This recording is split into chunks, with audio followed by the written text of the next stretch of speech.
Shikues të televizionit Uta, përshëndetje edhe sot nga emisioni i Ramazanit. Vazhdojmë të jemi së bashku në të emisioni i cili vjen në bashkëpunim me Bashkinë Islame të Ulqinit, me Xhlisi i Bashkisë Islame të Ulqinit për të përcjellur ligjërata të shumta dhe mesazhe shumë të vyeshme si gjithmonë gjatë muajit të Ramazanit. Dal nga dalja ku jemi në, le të themi, në hyrje të 10 ditësh të fundit të këtij muaji, edhe shpesh herë flasim për rëndësinë edhe për vlerat të këtyre 10 netëve të fundit. Por unë me shumë kënaqësi sot për të folur për këtë temë edhe ndoshta për disa surpriza të tjera të bukura në fund të intervistës, jam me kryetarin e Bashkisë Islame të Ulqinit, Imam Blerim Bajraktari. Mirë se na vjen në studio. Selamu aleikum dhe agjerim të lehtë të pranuar. Aleikum salam. Zoti ju shpërbleft për ftesën, Zoti ju shpërbleft edhe për aktivitetet që i bëni për muajin e shenjtë të Ramazanit. Faleminderit edhe juve për bashkëpunimin e ndërsjellët. Tani 10 ditët e fundit, ne shpesh ndoshta pyesim se sa është vlera, sa është rëndësia, çfarë kanë ndryshe dhe sa janë, le të themi, më të mira se ditët e tjera të muajit të Ramazanit. Ju vetë ndoshta si do të na shpjegonit në fillim për këtë rëndësi të 10 ditëve. Po është e vërtet që ne tani veç po hymë në 10 netët e fundit Ramazan, mund të them ndryshe po hymë në finalen e këtij muaji. Mund të them se këto 20 ditë ndoshta kanë qenë vetëm një nxemje për finalen apo për 10 netët e fundit Ramazan. 10 netët e fundit Ramazan ka një vlerë të madhe, mu dhe për këtë pejgamberi sallallahu alaihi wasallam i veçonte këto 10 ditë apo 10 net e fundit Ramazan. Transmetohet nga gruaja e tij Aisha radiallahu anha, e cila thot kur hyshin 10 netet e fundit Ramazan, pejgamberi sallallahu alaihi wasallam e gjallëronte natën e tij, e shtrëngonte rrypin e tij dhe e zgjonte familjen e tij në namaz. Të ndalemi pak edhe ta komentojmë këtë hadith të madh të Aishës radiallahu anha për pejgamberin ton sallallahu alaihi wasallam. Thot Aisha e gjallëronte natën e tij me namaz. Pra pejgamberi sallallahu alaihi wasallam në 10 netët e fundit nuk flinte natën, mirë po e gjallëronte atë me adhurim, me ibadet, duke falur namaz, duke lexuar Kur'an, duke bërë lutje të madhit Allah subhanahu wa ta'ala. Dhe thot Aisha radiallahu anha dhe e shtrëngonte rrypin e tij. Pra kjo është një metaforë që do të thotë se pejgamberi sallallahu alaihi wasallam u përgatitte mirë për namaz të gjatë këtyre 10 netëve të fundit të muajit të shenjtë të Ramazanit. Pastaj thot Aisha radiallahu anha dhe e zgjonte familjen e tij në namaz. Kur përmendet familja, du të dal pak prej kësaj çfarë temës që po flasim, nga se besoj se sa që përmendet familja, ne kemi obligim që ta kujtojmë vlerën dhe shenjtërinë e familjes. Nga se familja është e shenjtë për ne dhe familja është amanet i Allahu subhanahu wa taala mbi supet tona. Për atë dhe pejgamberi sallallahu alaihi wasallam në një hadith madhështor tha kullukum ra'un wa kullukum mas'ulun an ra'yatihi. Çdo kush është përgjegjës për familjen e tij dhe çdo kush do të pyetet në ditën e gjykimit për atë që ka në përgjegjësi. Pra ne si prind, si bab, si nan, do të pyetemi në ditën e gjykimit kur dalim para Allahut subhanahu wa taala, a ja kemi dhënë hakun familjes? A jemi tregu vigjilent dhe a jemi tregu si që duhet në edukimin e familjes dhe në edukimin e fëmijëve. Pra do të pyetemi para Allahut subhanahu wa taala, a i kemi eduku fëmijët tonë, a i kemi rrit fëmijët tonë me besim dhe moral, a i kemi çu fëmijët tonë në mejtep. Pra këtë këto pyetje do të na ngarkohen neve në ditën e gjykimit kur dalim para Allahut subhanahu wa taala, nga se fëmijët tonë janë përgjegjësi mbi supat tona, amanet i Zotit mbi supat tona. Për atë ne si prind duhet kemi kujdes shumë me fëmijët tonë, nga se po jetojmë edhe në një kohë ku të tjerët po mundohen të na i prishin fëmijët dhe ne duhet punojmë edhe një herë më shumë se sa ata për t'i ruajtur fëmijët tonë. Për atë besoj se secili prind duhet mendoj dhe ta pyes veten e tij se a kushton më shumë kohë që t'ja mundsoj fëmijëve një jetë të luksit, apo i kushton më shumë kohë që fëmijët e tyre t'jenë të edukuar dhe t'jenë të rriten me besim dhe iman. Për atë besoj se kemi përgjegjësi të madhe para Zotit kur përmendet familja, kur përmenden fëmijët. Për atë edhe Allah subhanahu thot në Kur'an ku anfusakum wa ahlikum nara.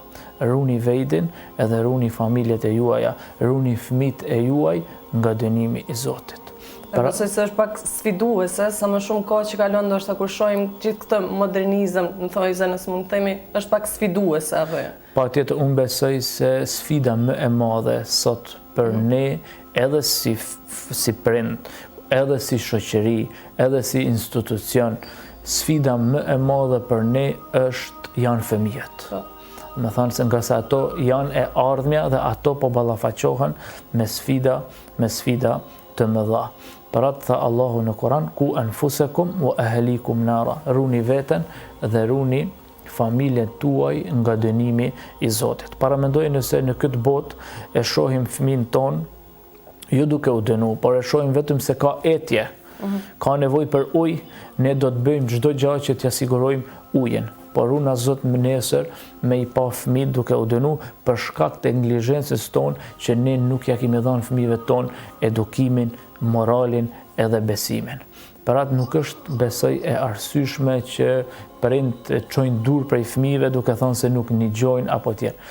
Mirë, po ne prind duhet që t'japin maksimumin për edukimin edhe për ta ngulit besimin në zemrat e tyne, se jo vetëm me vepër, por duhet që edhe të brengosemi. Për shembull, secili për nesh le ta pyes veten sa herë për shembull bën dua apo lutje në namaz që fëmijët e tyre të edukohen edhe fëmijët e tyre të ngulitet besimi në zemrat e tyre. Besoj se është sfidë e madhe edukimi i fëmijëve, edhe për atë edhe ne si institucioni i Bashkisë Islame fokusin ton e kemi tek edukimi i fëmijëve. Lusim Allahun subhanahu taala që Allahu të na i ruaj fëmijët, të na i edukon fëmijët dhe të rris me frymën e moralit edhe besimit, se besoj kjo është arritja më e madhe për një shoqëri kur ka një rini të shëndosh me moral edhe me besim. Amin. Pastaj për atë tha pejgamberi dhe e zgjonte familjen e tij në namaz. Pra i çonte prej gjumit dhe i thonte çonuni edhe faluni tash edhe lartësoni edhe madhëroni Allahun subhanahu wa taala.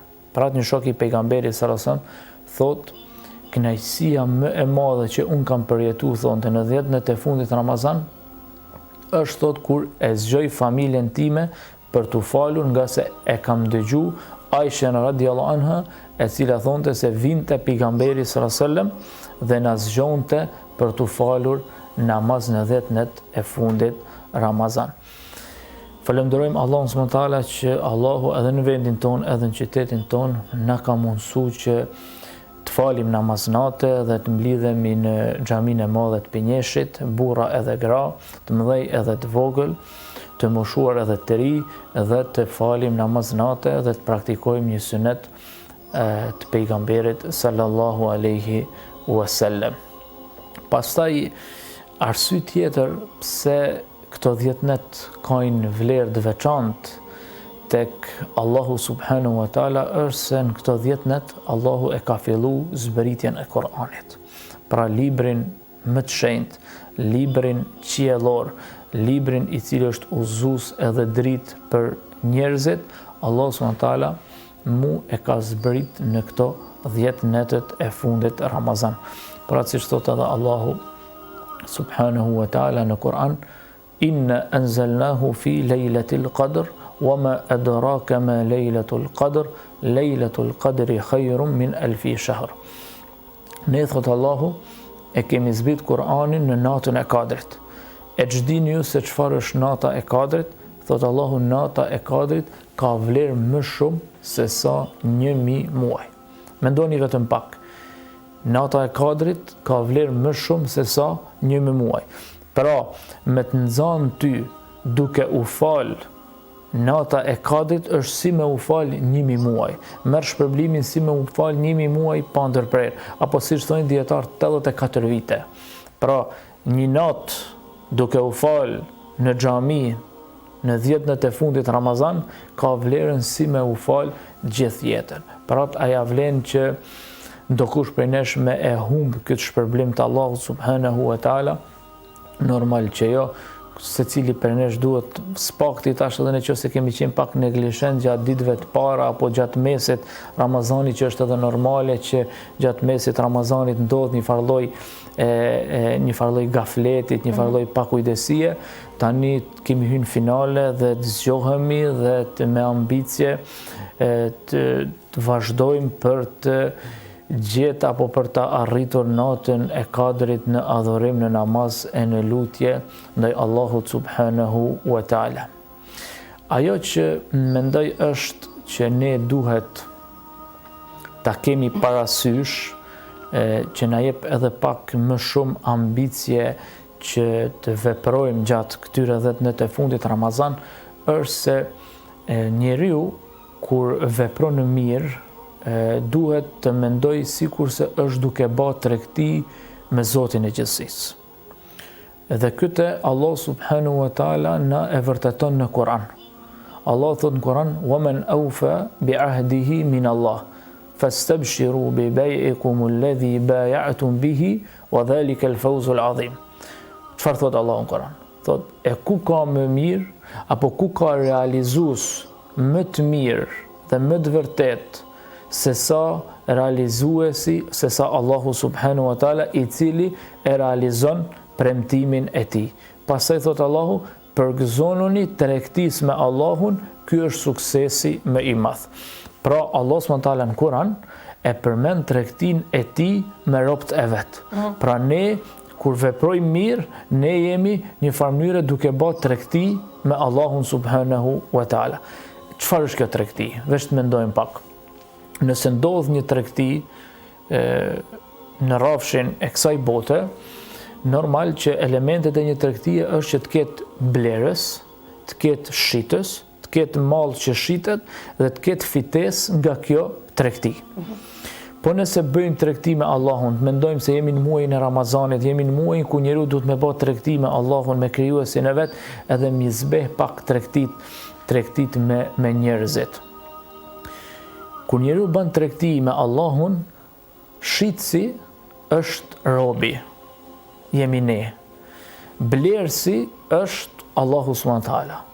Malli që shitet është vepra jon tash, sakrifica jon, vepra jon e sinqert. Ky është malli që ne ja shesim krijuesit ton Allahu subhanahu wa taala. E ajo që fitohet nga kjo tregti është xheneti. Parat tha Allah në Kur'an: "Wa man awfa bi ahdihi min Allah." E ku ka realizues më të vërtet të premtimit vet se sa Allah. Pra ne jemi besimtar, ne i besojmë Allahut, ne i besojmë premtimit të Allahut subhanahu wa taala, e premtimi i Allahut është se fituesi për kësaj tregtie është xheneti, është shpërblimi i pa krahasueshëm, është ajo çfarë s'na ka pas syni, s'na ka dëgju vesh, as nuk mundemi me e paramendu se ç'a Allah subhanahu wa taala ka përgatitur në xhenet për robërit e tij. Kështu të parët ton e kanë kuptuar Islamin edhe e kanë kuptuar tregtin me Allahun subhanahu wa taala. Unë do të tregoj edhe mos të zgjasem shumë, vetëm dy tregti modeste, dy ngjarje modeste që të parët ton i kanë pa si tregti tamam me Allahun subhanahu wa taala. Kanë hyrë tregti. Kanë thënë tash na dona me bë tregti me Zotin, njësoj si bëhet tregti, domethënë me njerëzit. Kemi për shembull rastin e Akabes, beslidhjes Akabes. Aty kanë qenë 70 persona që kanë shku ke pejgamberi sallallahu alaihi wasallam. E që kishin pranu islamin para disa mujve, edhe kanë shku me adhan besën, me adhan dorën pejgamberit sallallahu alaihi wasallam. Mesin e këtyre, apo ai i cili i ka përfaqësu këto 70 vet, ka qenë Abdullah ibn Rawah. Abdullah ibn Rawah i thot pejgamberit sallallahu alaihi wasallam: çka kërkon Allahu prej neve, edhe çka kërkon ti prej neve. Pejgamberi sallallahu alaihi wasallam i thot: Allahu kërkon që mos me adhuru askën përveç tij. Pra mos me i bë shirk Allahun, me adhuru, me madhru, me lartësu, me kërku ndihmë vetëm prej Allahut subhanahu wa taala. Ndërsa unë thot kërkoj, pejgamberi sa thot kërkoj prej josh që me mbrojt mu ashtu siç e mbroni veten edhe pasunin tuaj. Si i përgjigjet Abdullah ibn Rawah? Abdullah ibn Rawah i thot pejgamberi sa: e çka fitojmë nga kjo na? Tash hyn tregti me pejgamberin sallallahu alaihi wasallam. Në qoftë se na e realizojmë, e adhurojmë vetëm Allahun, çfarë marrim nga kjo? Dhe të mbrojmë ty, se ishte kohë lufte, ishte kohë të vështira për me mbrojt pejgamberin sallallahu alaihi wasallam. I thot pejgamberi sallallahu alaihi wasallam: ju fitoni, thot, xhenetin. Kjo ka qenë tregtia që pejgamberi sallallahu ka bërë me këta. I ka thënë ju fitoni xhenet. Atë janë çuar në kam të 70 vet, ai kanë thënë pejgamberi sallallahu ja kanë hap dorën, kanë thënë na qof për hajër, tregtia jone, dhe këtë tregti nuk e shkëpusim derisa ta takojmë premtimin e Allahut subhanahu wa taala apo xhenetin. Pra Ebu Dehda, i cili ka qenë sa një sahabi shok i pejgamberit alayhis salam, e ndëgjon ajetin ku thot Allahu: a ka kush që jep huazim Allahut, e Allahu t'ja kthej shumë fesh. Ky kur e ndëgjon këtë ajet çuditet, mi dhan thot huazim bërxh Allahut, si shkon ke pejgamberi sa mu qartësu, edhe thot: a jepet huazim Allahut? Pa i thot pejgamberi sa: i nepet huazim, edhe Allahu ta kthen shumë fesh, ta kthen me xhenet. Atëherën Ebu Dehda ka pas një kopsht me 600 pall, i thot: këtë kopsht me 600 pall janë hap huazim Allahut subhanahu wa taala. Edhe i thot grus: del tash ti gru prej kopshtit, se ky mo nuk është kopshti jon, këtë ja kanë hap huazim Allahut. Ky është ai koncepti edhe ai besimi që kanë pas part ton kur kanë bë vepra të mira, pra kanë bë tregti me Allahun subhanahu wa taala. Na jena në muajin e Ramazanit, jemi në 10 netët e fundit të Ramazanit, jemi në muajin ku njeriu duhet të zbeh tregtit me njerëz për përfitime shumë të vogla, krahasim me tregtin me Allahun që është përfitimi më i madh, është bota e përhershme dhe përjetshme, xheneti i Allahut subhanahu wa taala. Lusim Allahun që me na i pranu veprat tona, lusim Allahun subhanahu wa taala që nga ky muaj me dalë me mëkatet e falura, lusim Allahun subhanahu wa taala që Allah me na pranu tregtin me të çfarë do lloj tregtie që bëjmë me namaz, me lexim Kuranit, me sadaka, me ndihmes e kështu me radhë, dhe lusim Allahun subhanahu wa taala gjithmonë me na bashku për të mirë edhe në rrugën e të mirës. Amin. Vetëm nëse flasim edhe pak për këto 10 netët e fundit të Ramazanit në xhamin e Pinjeshit. E dim që tani Teravin padyshim 30 ditë të Ramazanit, por këto 10 netët e fundit a shtohet më shumë xhamat, le të themi, duke u shtuar edhe namazi i natës? Padyshim. A është një ndjenjë tjetër, a shihet kjo ndjenjë tjetër në qytet, a vrehet? Padyshim që xhamia e Pinjeshit më tash është bë edhe tradit namazi i natës në atë xhami, dhe është bë shumë e njoftun falja namazit natës në xhamin e madhe të Pinjeshit. Është bë si një tradit në qytetin ton që disa vite. Nuk ka dyshim se kjo tradit edhe ajo atmosferë i ka jap edhe një shije tjetër muajit shenjtë Ramazan, sidomos 10 netëve të fundit Ramazan, ku e dim, siç e dim edhe kemi në mesin tonë edhe hafizin, që është një ndër hafizat më eminent në trojat shqiptare. Nuk ka dyshim se 10 netët e fundit Ramazan xhamia është përplot, edhe ka shumë besimtare që vinë edhe me e fal namazin e natës. Ne presim që edhe këtë vit si viteve të kaluara që të kemi një xhamat dhe një xhami të mbushur me xhamat dhe vëllezër apo motra. Faleminderit. Kënaqësi për gjitha mesazhet që përcollet sot, le të themi.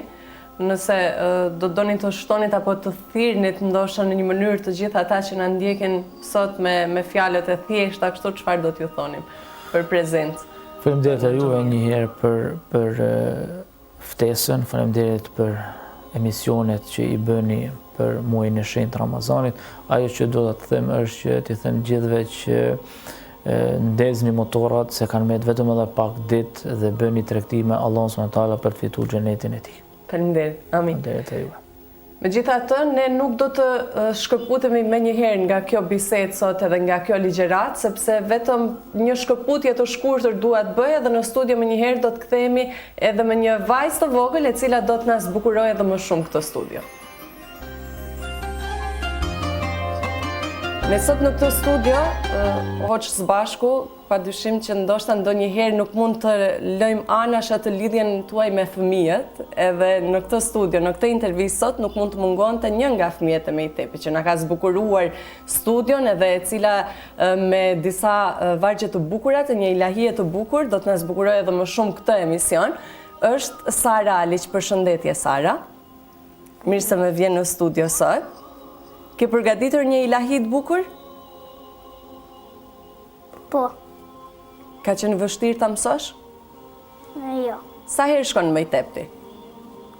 Unë shkoj për gjithë ditën. Çdo diel. Tani në muajin e Ramazanit keni pasur angazhime më shumë apo jo?